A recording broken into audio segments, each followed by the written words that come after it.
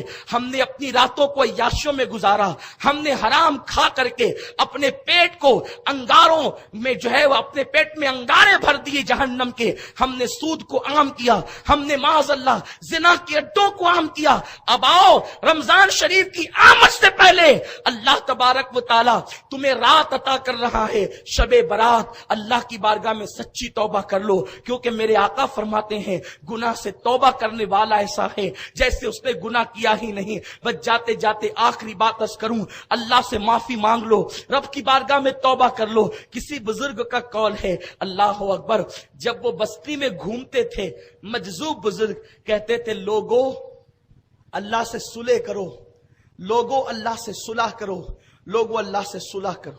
جب قبرستان میں جاتے تو کہتے اللہ ان قبر والوں سے صلح کر، اللہ ان قبر والوں سے صلح کر، اللہ ان قبر والوں سے صلح کر.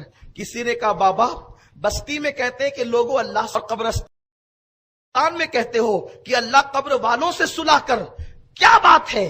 فرماتے ہیں جب تک مومنین زندہ تھے، جب تک انسان زندہ تھے، اللہ کہتا تھا بندے آ توبہ کر میں تجھے معاف کر دوں، بندے آ مغفرت چاہ میں تجھے بخش دوں.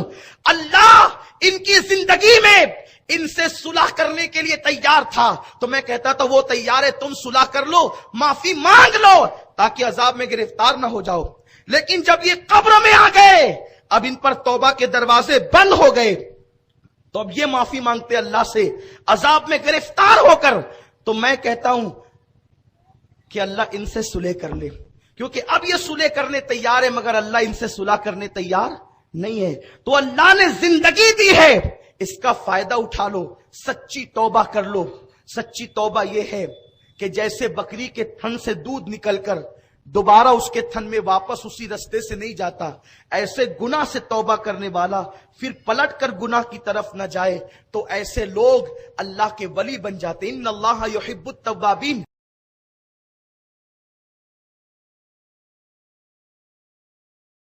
سے کیسے بن گئے؟ ایک شخص ہے جس کا نام ڈاکوؤں کی فہرست میں ہے، جس کا نام فضیل ابن عیاض ہے. فضیل ڈاکو وقت کا بڑا ڈاکو ہے. ایک مرتبہ جنگل میں ڈکیتی کے لیے نکلے. کوئی قرآن پڑھنے والا قاری قرآن پڑھ رہا ہے.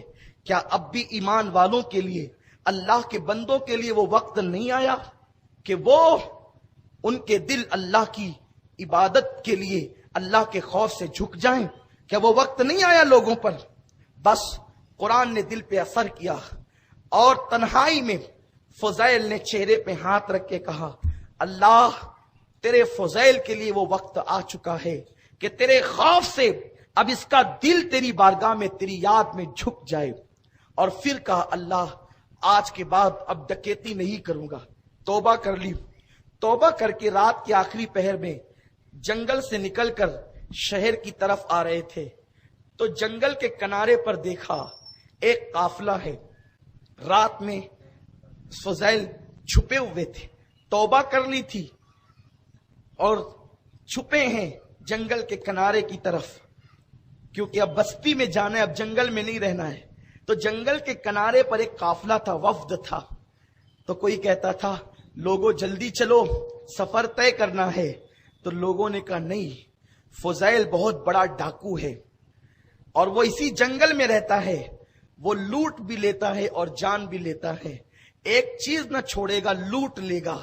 لوگ خوف سے تھرا رہے تھے اور کہتے تھے، نہ جاؤ، رات یہیں گزارو، صبح سفر کریں گے. فضیل کا خوف ہے، ہم رات کو جنگل میں سفر نہیں کر سکتے. تب فضیل کی آنکھ میں آنسو آ گئے، رونے لگے، یا اللہ میں اتنا برا کہ لوگ میری ڈکیتی سے ڈرتے ہیں. تب فضیل نے کہا، لوگوں اب جاؤ، بے خوف و خطر سفر کرو. اب فضیل لوٹنے والا نہ رہا، اب تو فضیل خود لٹ چکا ہے. اب جاؤ، فضیل لٹ چکا ہے، وہ تمہیں نہیں لوٹے گا. بے خوف و خطر سفر کرو.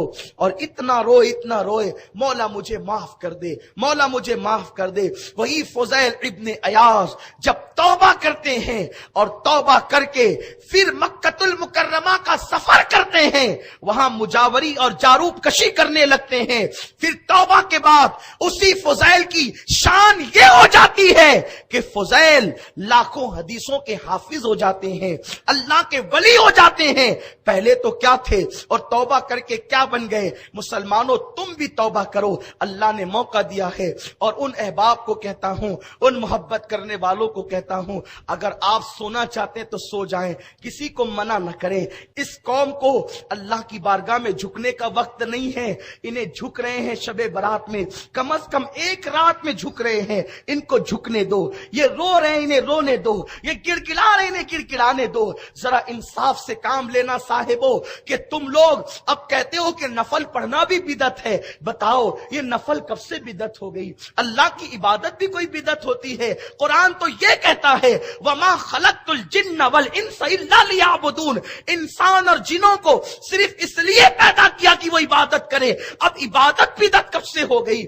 سوچو تو صحیح. ایسا نہ کرو، اس قوم کو اپنے اللہ سے رشتہ جوڑ لینے دو. یہ کہاں آتے ہیں؟ کم از کم شب برات کے بہانے، معراج کے بہانے، قدر کے بہانے مسجدوں میں آتے ہیں تو آنے دو. انہیں شکوک میں مبتلا نہ کرو. ارے مولا علی کا فرمان تو آپ کو بتاؤں، حیرت ہوگی. دراصل علم کا فقدان ہے، جہالت ہے، کتابیں نہیں پڑھتے، اس لیے غلط باتیں عوام میں عام کرتے ہیں. فجر کا وقت ہے، مولا کائنات مسجد میں نماز کے لیے آئے، بیٹھ گئے، وقت نکل گیا.